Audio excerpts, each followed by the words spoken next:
Et bonjour YouTube, j'espère que vous allez bien. Petit outfit de match évidemment ce soir, Ligue des Champions, vous le savez, ça fait quelques jours que j'ai pas posté de vidéo. Mais si vous m'avez suivi sur Twitch, vous avez vu que j'ai rassemblé pas mal des meilleurs joueurs français dans une villa. On a commenté le French Open, sachez que vous avez été très nombreux à venir me voir à Montpellier. Merci beaucoup pour votre bienveillance et pour vos retours, c'est adorable. Je vais évidemment continuer à tout donner.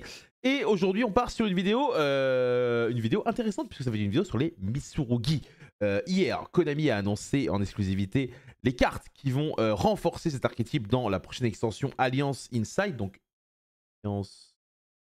Comment on dit en français Alliance Inside, du coup. Et les cartes ont explosé en termes de prix hier soir. Elles ont toutes monté un petit peu pour l'instant. Il n'est pas encore trop tard. Pourquoi? Parce que les cartes sont extrêmement intéressantes et on va les regarder évidemment ensemble dans cette vidéo. Comme d'habitude, n'hésitez pas à vous abonner, le rythme va reprendre. Une vidéo par jour jusqu'à vendredi. Pour ceux que ça intéresse, dimanche, on sera en direct de Rennes pour jouer avec la communauté rennaise en stream. On jouera dans le format post-aline, donc ça veut dire qu'on aura quelques proxys. Ça va être extrêmement cool et extrêmement agréable. Passons directement aux cartes. Alors, la première carte, c'est Mitsurugi no Mikoto Aramasa. Alors cette carte est invoquée normalement ou spécialement, ou qu'elle est sacrifiée, on peut ajouter un monstre Mitsurugi depuis le deck à la main, excepté lui-même évidemment. Comme d'habitude, si un monstre reptile qu'on contrôle va être détruit au combat ou par un effet de carte, on peut le sacrifier cette carte à la place. Donc on avait Sagi qui allait chercher la magie. Ici Aramasa du coup va chercher un monstre, ce qui fait qu'évidemment, si vous avez besoin de l'un ou de l'autre, désormais on a deux names qui peuvent tout simplement permettre d'aller chercher. Autre truc qui est sympa, c'est qu'on continue à garder cette ligne de niveau 4, ce qui fait que potentiellement avec Ryzil, ça peut être intéressant. Ce monstre est évidemment intéressant et va être joué. La bonne nouvelle, c'est qu'au vu de ce qu'ils nous ont montré, c'est pas une ultra, c'est pas une secrète, donc c'est soit une commune, soit une super, qui évidemment fera plaisir au portefeuille. Ensuite, deuxième carte, celle-ci est très intéressante. Mitsurugi no Miko Wusu. Vous pouvez invoquer spécialement cette carte depuis votre main en sacrifiant un reptile que vous contrôlez, un reptile dans votre main, pardon, et un monstre que l'adversaire contrôle. Mais par contre, vous ne pourrez plus invoquer spécialement ou activer des effets de monstres, sauf les monstres reptiles ce tour. On peut l'invoquer qu'une fois par tour de cette façon, et lorsqu'elle est sacrifiée, on peut défausser une carte de façon à reprendre cette carte en main. Donc globalement, Wusu, il va être très intéressant parce qu'il va vous permettre de sacrifier un monstre adverse. Donc en gros, d'aller chercher une carte que vous n'êtes pas censé gérer. Donc de manière générale, on pense évidemment au tower, on pense à des monstres qui sont très problématiques et qui peuvent nous gêner. La carte est extrêmement intéressante. En plus de cela, lorsqu'on va sacrifier un autre reptile dans notre main, ça va activer son effet, notamment si vous sacrifiez Sagi ou Kusanagi. Donc globalement, celui-ci est très intéressant. Autre truc qui peut être intéressant, c'est un monstre de niveau 8. Peut-être qu'il y aura des choses à exploiter en extra deck à partir de là. Je vous dis ça au hasard, je ne me suis pas forcément encore renseigné par rapport à ça. Mais clairement, la carte, elle peut être très intéressante. J'aime beaucoup le fait que ce soit une sorte de mage au-dessus d'une tête de serpent. Ça fait un peu penser à Orochimaru, évidemment. Mais très sympa. Ensuite, lui, c'est le cerise sur le gâteau, le pompon sur le Lot-et-Garonne. Ame no Abakiri no Mitsurugi. Monstre rituel. Vous pouvez invoquer par rituel cette carte avec Mitsurugi Rituel, donc la magie de Suda. Les monstres que l'adversaire contrôle vont perdre 800 points d'attaque. On peut révéler cette carte dans notre main pour invoquer spécialement un monstre Mitsurugi depuis notre deck. Puis sacrifier un monstre qu'on contrôle. Cet effet ne peut être utilisé qu'une fois par duel. Cette carte est sacrifiée. On peut ajouter une carte Mitsurugi depuis notre deck à notre main, excepté elle-même. Puis on peut invoquer spécialement cette carte. Donc globalement, vous l'avez compris, le fait de révéler ici, c'est un extendeur de fou. Cette carte est une addition exceptionnelle au deck. J'ai vraiment hâte de voir un peu ce que ça va donner. Je trouve que l'artwork est également magnifique. Et c'est également un outil de choix pour le deck. Donc évidemment, quand vous voyez ces cartes là, vous vous dites bah merde, j'ai pas récupéré mes magies dans Suda. Bah ça, on vous a prévenu, hein, les gars. On vous a prévenu en stream tout le temps, clairement. Les cartes vont monter. Ensuite, magie rituelle, Mitsurugi Miroir. Cette carte peut être utilisée pour invoquer par rituel n'importe quel monstre rituel reptile depuis votre main au cimetière. On doit sacrifier des reptiles depuis notre main au terrain dont le niveau est égal ou supérieur évidemment au niveau du monstre rituel.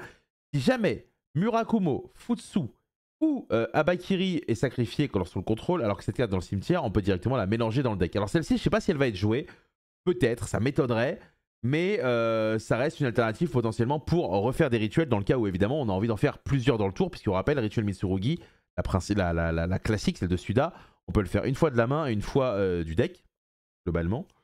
C'est pas exactement ça, mais vous m'avez compris dans ce que je voulais dire.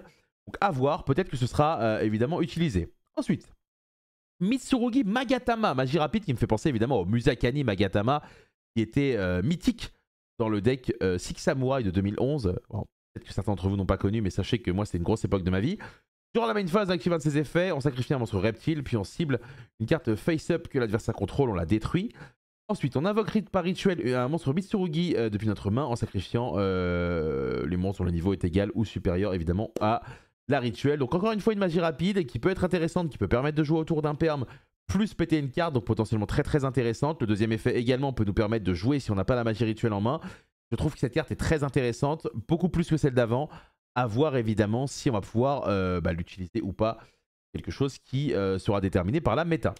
Ensuite, magie rapide, magie continue, pardon, le Mitsurugi Sacred Boundary. Moi, ça me fait penser un peu à l'archipel Shabaondi dans One Piece. Votre adversaire ne peut pas cibler des monstres Mitsurugi rituels que vous contrôlez avec des effets de monstres qui ont été spécial summonés depuis l'extra deck. Vous pouvez cibler 4 cartes Mitsurugi dans votre cimetière, excepté celle-ci. Vous les mélangez dans le deck pour tout simplement forcer l'adversaire à sacrifier un monstre qu'il contrôle. Par contre, c'est lui qui le choisit. Ça me paraît un peu lent, un peu compliqué à utiliser, mais je vois cette idée un peu à la peau d'avarice. Certes, on pioche pas deux, mais de recycler nos cartes de façon à les jouer. Je suis pas convaincu que celle-là est très intéressante, étant donné qu'on a déjà Kusanagi. Mais peut-être qu'il y a des choses ou des lignes que je ne vois pas. D'ailleurs, n'hésitez pas dans les commentaires à me dire ce que vous en pensez, pour que tout simplement on puisse échanger là-dessus. Ensuite, la dernière carte, ça va être une carte piège, Mitsurugi Tempest. Si vous avez une magie Mitsurugi rituelle dans votre cimetière, vous sacrifiez 3 monstres dont les noms originaux sont exactement Murakumo, Futsu et Abakiri. Vous forcez l'adversaire à bannir 8 cartes depuis leur main extra deck, terrain et ou cimetière. Et vous pouvez activer une seule fois ce piège par tour. Bon. Ce piège-là a évidemment un effet qui est extrêmement intéressant. Maintenant, l'adversaire peut bannir un peu d'un peu partout et a une condition d'utilisation qui est compliquée. Peut-être que la condition d'invocation avec des magies rituelles supplémentaires et autres sera facile à remplir. Je vous avoue que moi, j'y crois pas trop. Mais je ne demande qu'à être surpris et à voir un peu ce que ça va donner. Donc voilà globalement pour les cartes Mitsurugi. Il faut savoir que le set sera disponible début mai et que le France, du coup, c'est le 31 mai. Donc ça veut dire que ce set a énormément d'importance à mes yeux et à vos yeux, notamment pour le championnat de France. Donc clairement, hâte de voir un peu ce que ça va donner. J'aimerais revenir un peu sur le programme de stream. Demain, on n'aura pas de stream sur Twitch parce que demain, c'est ma petite journée off. Je vous avoue que je suis revenu, je fais 8 heures de routière, j'ai fait le talk chez Zulu. Là, ça y est, j'ai besoin un peu de repos. Mais jeudi, vendredi, on sera en stream et dimanche, on sera en direct de Rennes pour tester dans la méta postaline avec en tout cas les cartes qu'on connaît. Donc c'est quelque chose qui va être très agréable. Moi, je vais essayer ce deck Mitsurugi. Donc vous verrez un peu, vous me donnerez un peu vos retours là-dessus. Je pense que ça va être très très très sympa.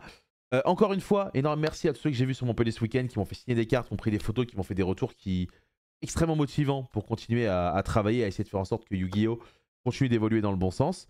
Et merci à tous ceux qui ont suivi le tournoi avec moi ce week-end, le French Open. On a eu un pic à 1300 viewers, ce qui est assez, ça vous paraît ridicule peut-être, mais c'est assez énorme pour du Yu-Gi-Oh! Sur Twitch. Donc je suis vraiment content de vous accompagner dans tout ça et de vous permettre de progresser. Des bisous à tous, prenez soin de vous et on se revoit demain pour une nouvelle vidéo. Au revoir.